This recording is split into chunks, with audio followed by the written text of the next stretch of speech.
Bismillahirrahmanirrahim.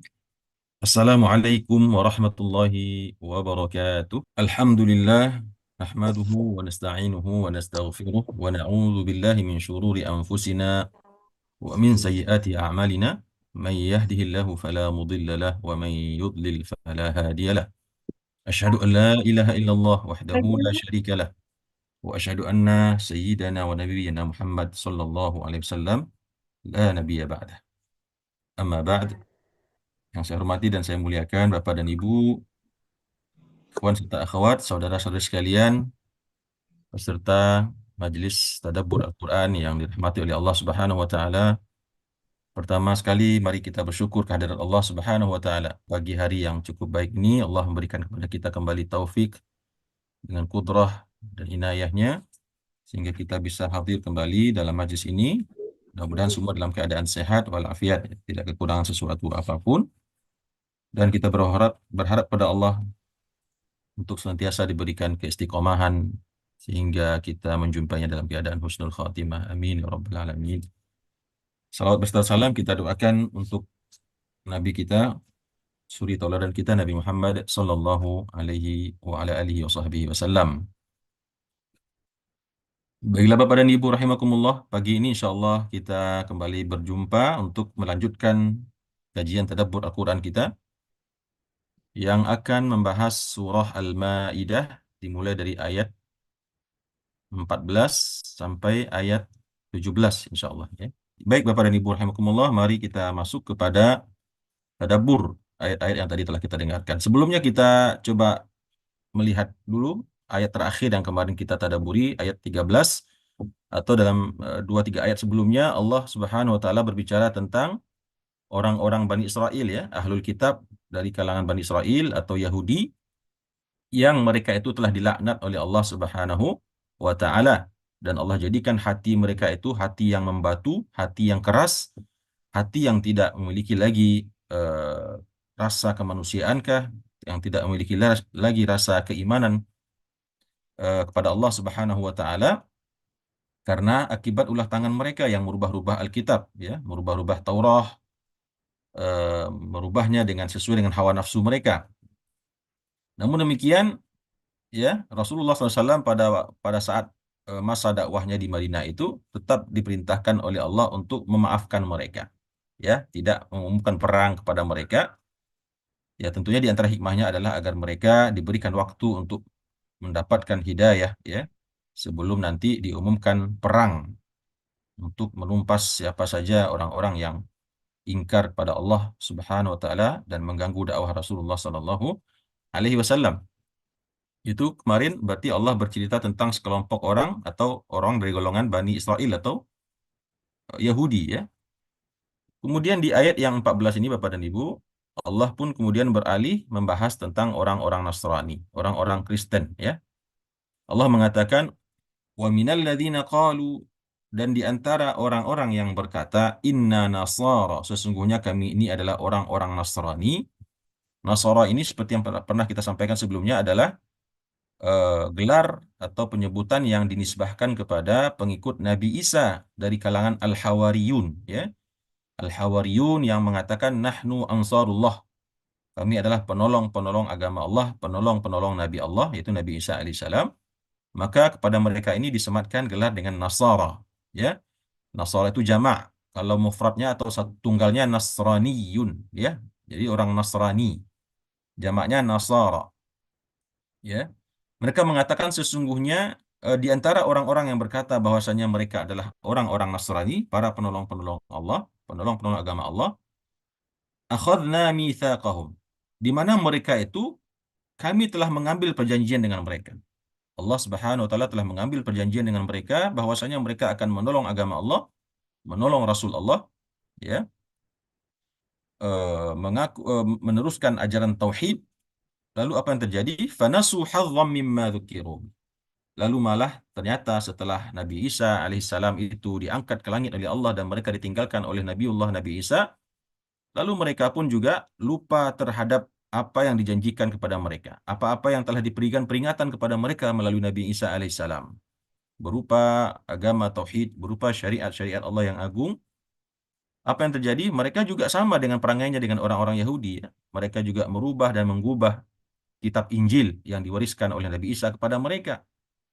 Yang tadinya sebetulnya mereka adalah orang-orang yang pengikut yang setia kepada Nabi Isa, ya.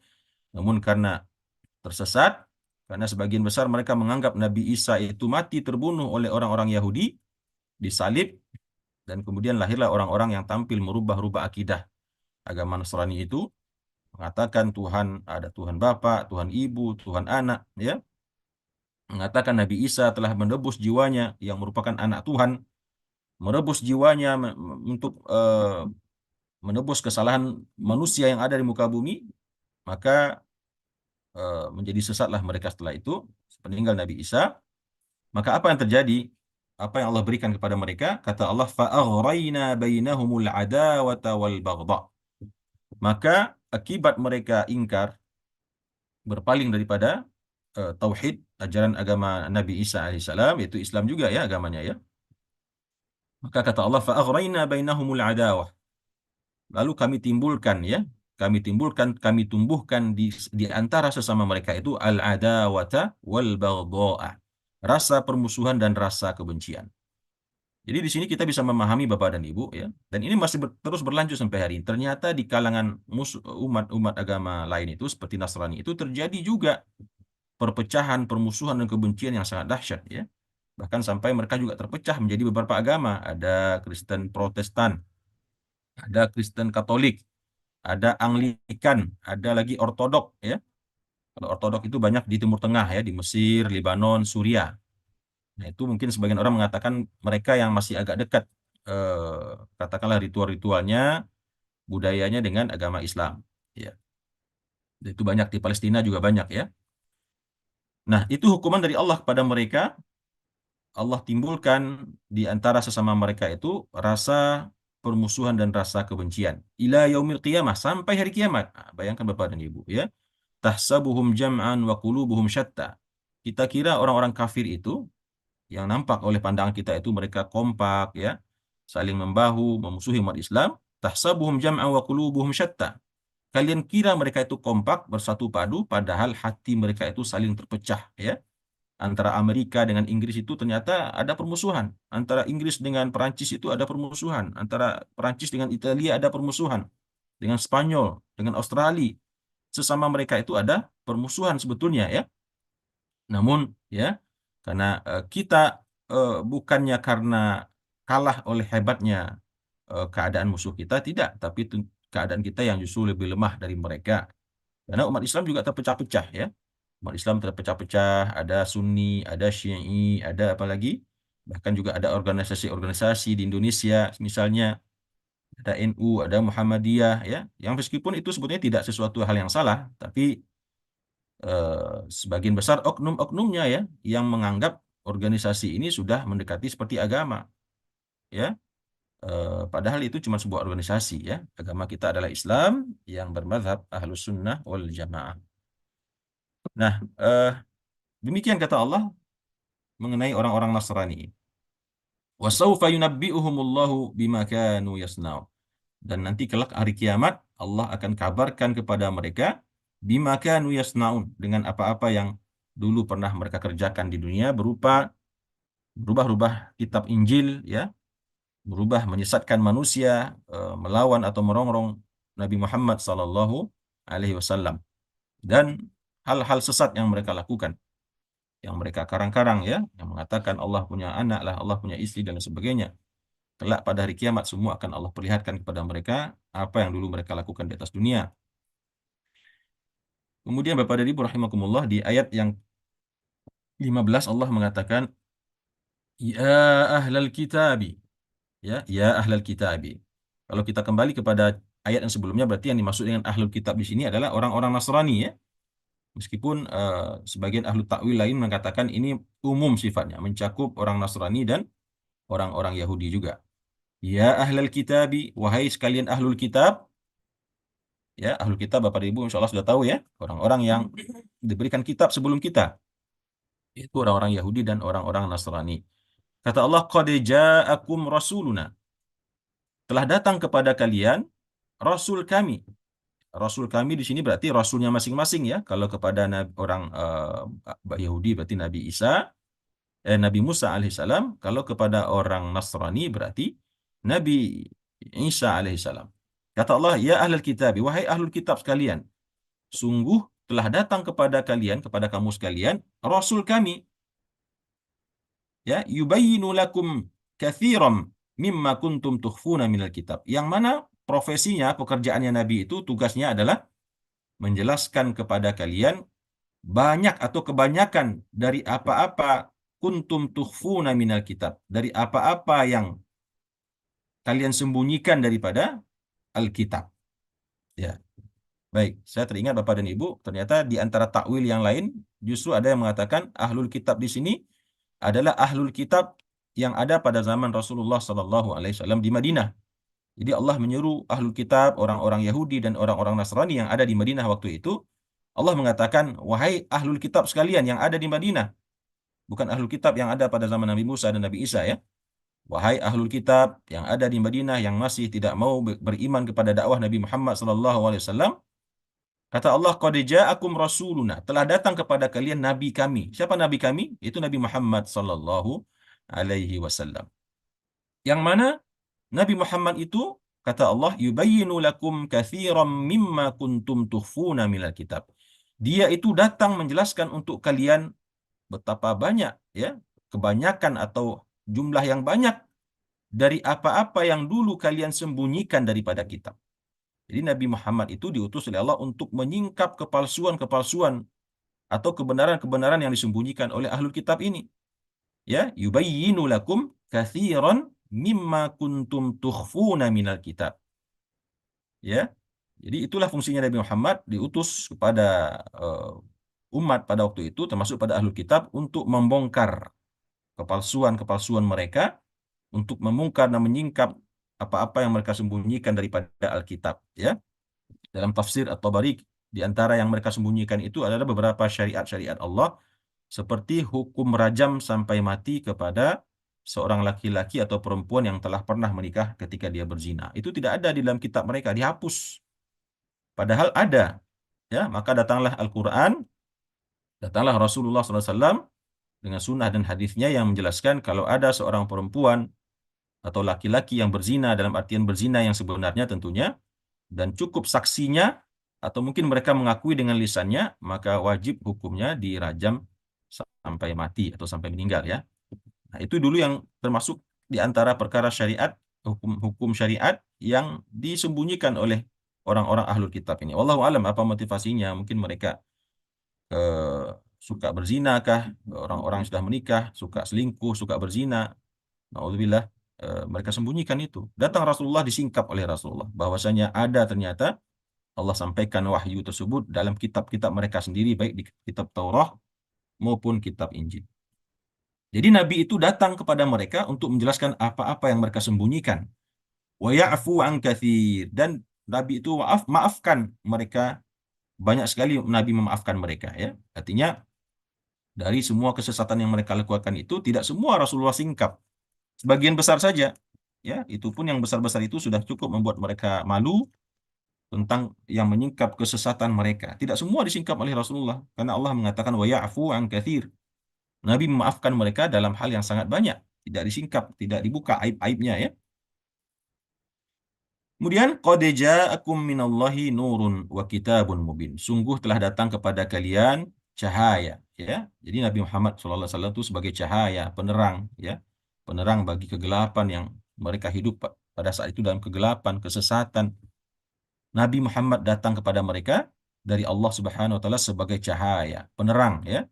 Wa kitabun mubin, dan sebagai kitab yang nyata. Nabi Muhammad datang bersama Al-Qur'anul Karim, yaitu kitabun mubin, kitab yang nyata yang memberikan keterangan-keterangan tentang eh, hakikat tauhid yang benar, syariat-syariat Allah yang mulia, yang membersihkan dan memperbaiki kesesatan-kesesatan agama mereka sebelumnya.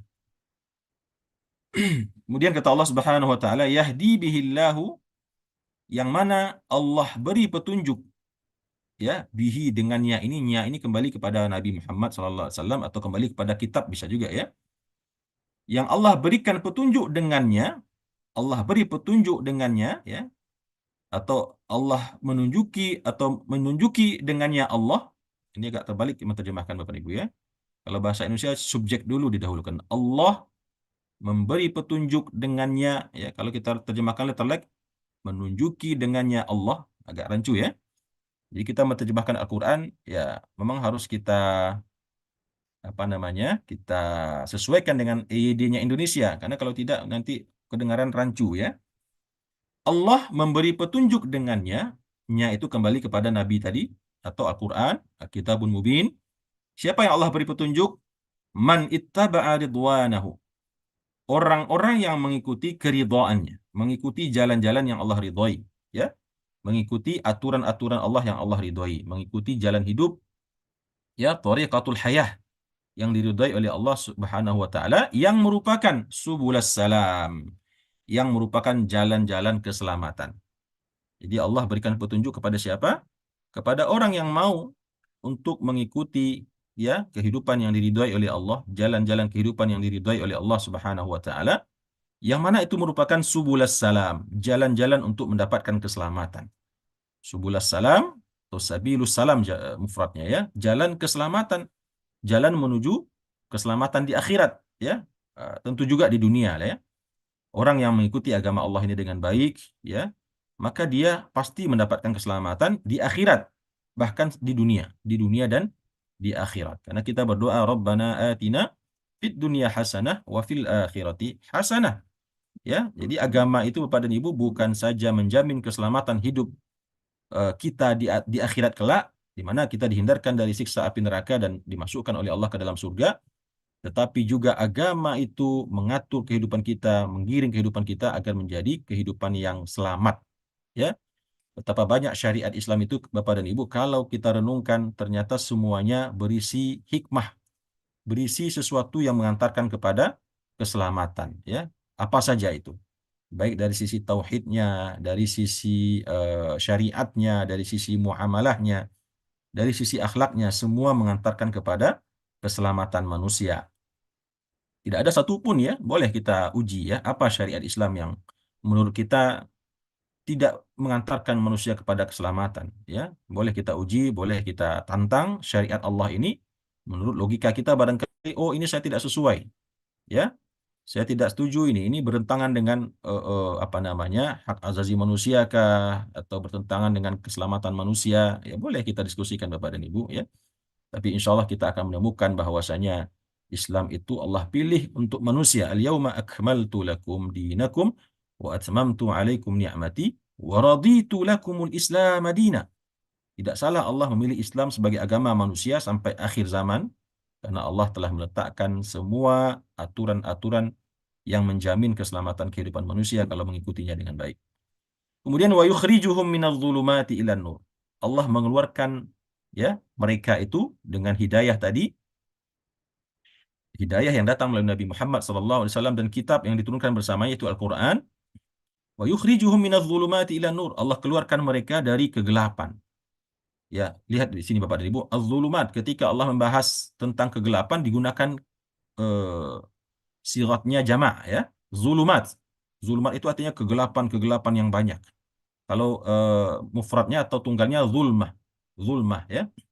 Zulmah itu satu kegelapan. Tapi kalau zulumat itu kegelapan yang banyak. Allah keluarkan mereka dari kegelapan yang banyak ya, kegelapan akidah, kegelapan syariah, kegelapan hidup, kegelapan apa saja, karena memang kegelapan itu banyak bentuknya. Lalu Allah keluarkan mereka dari kegelapan-kegelapan itu menuju satu cahaya, ilan nur. Allah tidak bilang anwar ya, karena nur itu satu, yaitu nurullah. Nurullah yahdi bihi manittaba'a ridwanahu subulas salam. Ya, bi'ilnihi. Tentunya dengan izinnya Allah Subhanahu wa taala. Karena tidak ada orang bisa mendapatkan hidayah kecuali dengan izinnya Allah Subhanahu wa taala. Meskipun kita punya anak kandung yang kita sayangi sekalipun, istri yang kita cintai, suami yang kita sayangi, orang tua yang betapa kita semua sayang kepada mereka, tapi kalau Allah belum berkehendak memberikan kepada mereka hidayah, kita tidak akan sanggup memberikan hidayah. Bagaimana Rasulullah SAW begitu cinta dan sayangnya kepada pamannya Abu Talib, ya, yang dengan segenap jiwa, raga, dan hartanya membela dakwah Nabi Muhammad SAW ketika berdakwah di Makkah, ya, dan Rasulullah SAW tidak pernah henti-henti mengajak pamannya tersebut untuk masuk pada agama Islam. Namun akhirnya apa yang terjadi Bapak dan Ibu? Dia tetap meninggal dalam keadaan kafir. Su'ul khatimah, ya, dalam keadaan kafir. Dan betapa sedih Rasulullah SAW. Hibah sekali hati Rasulullah, ya. Dan itu ditegur oleh Allah Subhanahu wa taala. Allah mengatakan innaka la tahdi man ahbabta walakin Allah yahdi man yasha. Sesungguhnya engkau wahai Muhammad tidak akan bisa memberikan petunjuk kepada orang yang engkau cintai, walakin Allah yahdi man yasha, akan tetapi Allah lah yang bisa memberikan hidayah kepada orang yang Dia kehendaki. Jadi kalau kita mengharapkan hidayah untuk orang bapak dan ibu, di samping kita berusaha tentunya memberikan ilmu, yang mengajaknya, mengingatkannya, kita berdoa kepada Allah, ya Allah, berikan petunjuk kepada si fulan, ya Allah. Allahumma hdihi, Allahumma hdihi, Allahumma hdi fulan. Ya Allah, berikan petunjuk kepada anakku, petunjuk kepada istriku, suamiku, pada tetanggaku, sahabatku, temanku, siapapun yang kita inginkan, maka doakan kepada mereka untuk diberikan petunjuk oleh Allah, karena Allah lah yang pemilik petunjuk itu. Allah pemilik hidayah. Biiznihi, ya.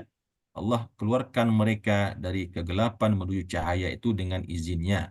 Wa yahdihim, lalu Allah berikan mereka petunjuk kepada siratin mustaqim, ya. Allah berikan mereka petunjuk setelah tadinya mereka tersesat, Allah kasih cahaya, Allah kasih secercah cahaya sehingga mereka sadar, insyaf, ya, bertaubat, lalu Allah giring mereka, Allah tunjuki mereka jalan hidup yang lurus. Itu yang kita doakan dalam sholat kita, ihdinas siratal mustaqim, ya. Jalan yang lurus, bukan jalan orang-orang yang dimarahi, dimurkai oleh Allah, dan bukan pula jalan orang-orang yang sesat. Wa yahdihim ila siratim mustaqim, ya. Kemudian Bapak dan Ibu rahimakumullah, di ayat yang terakhir yang kita tadaburi pada pagi hari ini, Allah kembali mengeluarkan statement, ya, mengeluarkan pernyataan yang sangat tegas, ya, yang penting menjadi pengetahuan bagi kita Bapak dan Ibu, ya. Allah mengatakan laqad kafaral ladzina qalu, sungguh telah kafirlah orang-orang yang mengatakan, orang-orang berkata, innallaha huwal masihu ibnu Maryam. Sungguh telah kafir orang-orang yang mengatakan sesungguhnya Allah itu dialah Al-Masihu ibnu Maryam atau Isa Al-Masih.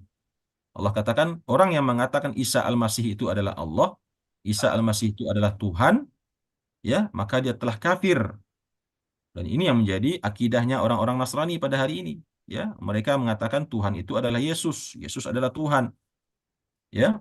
Ya, dan Yesus itu siapa? Yesus itu adalah Nabi Isa menurut versi mereka, ya, yang disalib, ya, oleh orang-orang Yahudi. Maka Allah mengatakan sungguh telah kafir. Jadi hari ini Bapak dan Ibu, ya, sebetulnya mereka itu sudah kafir. Ya, meskipun ya ini memang agak ambigu, ya. Di satu sisi mereka adalah orang kafir karena Allah yang telah mengkafirkan mereka, tapi di satu sisi hukum ahlul kitab masih melekat pada mereka. Hukum-hukum ahlul kitab berupa bolehnya kita menikahi wanita-wanita ahlul kitab, bolehnya kita memakan masakan-masakan mereka, ya. Itu masih berlaku. Tapi mereka sudah dianggap sebagai orang-orang kafir. Kenapa demikian? Karena mereka telah sesat akidahnya, ya, telah syirik, mempersekutukan Allah dengan makhluknya, menyamakan Allah dengan makhluknya. Lalu kata Allah, "Qul faman yamliku minallahi syai'a." Katakanlah wahai Muhammad sallallahu alaihi wasallam, maka siapa yang memiliki kekuasaan? Man yamliku minallahi syai'a. Siapa yang memiliki kekuasaan atau sebuah kekuasaan atau sesuatu kekuasaan selain daripada Allah? Ya, in arada ay yuhlikal masih ibn Maryam. Ya, ini salah tulis di sini, ya. An yuhlikal masiha harusnya, ya. Di sini tertulis al-masihu.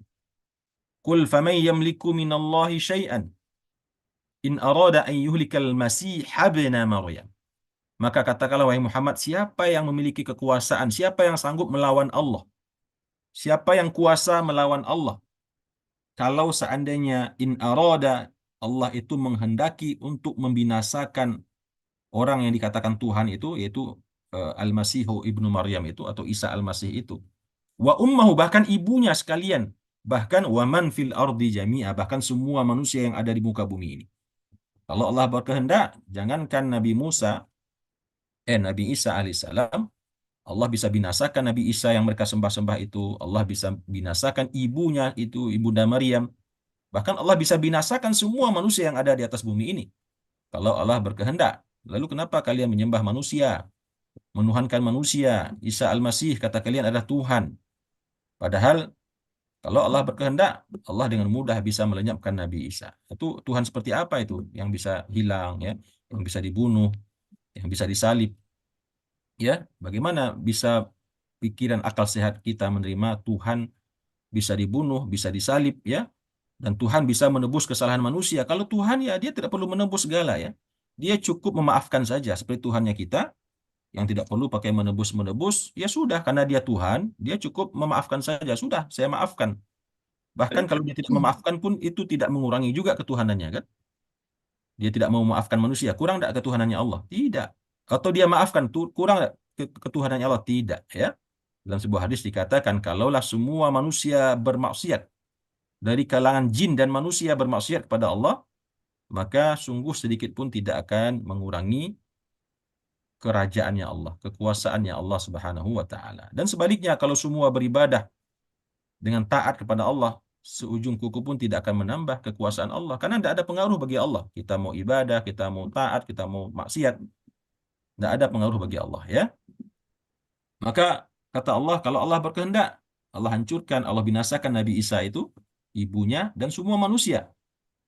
Kemudian Allah mengatakan walillahi mulkus samawati wal ard, dan bagi Allah lah, kepunyaan Allah lah kerajaan yang ada di langit dan begitu juga semua kerajaan yang ada di bumi, wa ma bainahuma, dan apa yang ada di antaranya.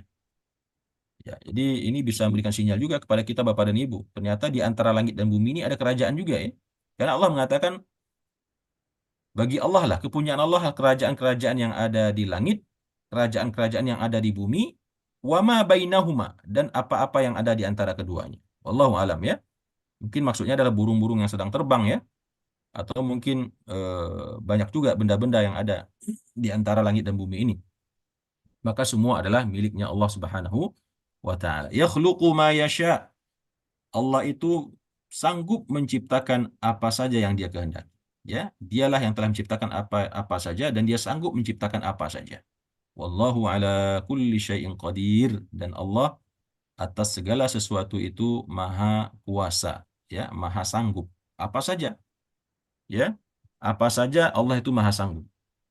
Ya, saya pernah ditanya oleh seseorang yang ingin mendebat, ya, dengan mengatakan, kalian orang Islam mengatakan innallaha ala kulli syai'in qadir. Sesungguhnya Allah itu maha kuasa untuk melakukan segala sesuatu. Lalu dia bertanya, sanggup tidak Tuhan itu menciptakan Tuhan yang sama seperti dirinya? Hmm. Ya, ini pertanyaan bodoh tentunya, ya. Dia bilang begini, Tuhan itu kan maha mampu, maha sanggup. Nah, sekarang pertanyaannya, sanggup tidak Dia menciptakan Tuhan yang sama dengan dirinya? Nah, ini tentu tidak perlu dijawab Bapak dan Ibu, ya. Karena kalau dijawab bisa keblinger kita, ya. Karena itu tidak masuk akal pertanyaannya, ya. Karena mungkin Tuhan itu jadi dua. Itu bukan Tuhan lagi namanya kalau Tuhannya dua, ya. Tuhan yang satu pengen hujan. Tuhan yang satu pengen panas. Tuhan yang satu pengen si Fulan jodohnya si Anu. Yang satu pengen jodohnya si Anu. Bentrok gitu, ya. Nah, ini tentu tidak masuk akal. Nah, wallahu a'lam Bapak dan Ibu rahimakumullah. Inilah sedikit tadabbur kita pada pagi hari ini. Surah Al-Maidah ayat 14 sampai ayat 17. Tentunya di antara hikmah dan kesimpulan yang bisa kita ambil bahwasanya Allah Subhanahu wa taala telah menyatakan sesatnya orang-orang Nasrani dan menyatakan bahwasanya Allah juga menimpakan kepada mereka itu rasa permusuhan, perpecahan yang sangat dahsyat sampai hari kiamat.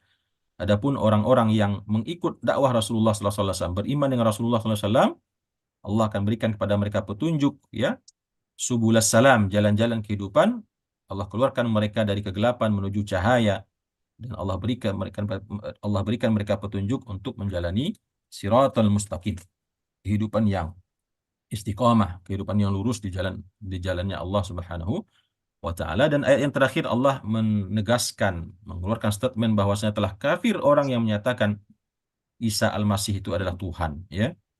Karena Allah kalau berkehendak Allah hancurkan Nabi Isa itu, ibunya dan semua manusia yang ada di atas bumi ini, dan Allah Maha kuasa untuk melakukan apapun yang Dia kehendaki. Subhanallah, ini ayat-ayat tauhid yang kita tadaburi pada pagi hari ini Bapak dan Ibu, sehingga insya Allah, ya, tidak ada alasan sedikit pun dari kita untuk keluar daripada agama Islam ini. untuk murtad, naudzubillah ya. Saya tidak bisa membayangkan ada di antara kita yang murtad. Nauzubillah, tsumma naudzubillah, tsumma naudzubillah ya. Setelah kita mentadaburi Al-Qur'an ini dengan sedemikian rupa yang seharusnya mengokohkan akidah kita, keyakinan kita kepada agama Allah, tauhid kita kepada Allah Subhanahu wa taala. Wallahu a'lam bishawab. Demikian yang bisa saya sampaikan pada pagi hari ini kepada Ibu. Terima kasih atas kehadiran dan perhatiannya dan mohon maaf atas kekurangan penyampaian saya, salah dan khilaf ucapan dan perkataan saya. Kita cukupkan sedemikian. Insya Allah kita lanjutkan kepada diskusi dan tanya jawab. Hadanallahu wa iyyakum ajma'in. Aqulu qawli hadza wa astaghfirullah li wa lakum. Wassalamualaikum warahmatullahi wabarakatuh.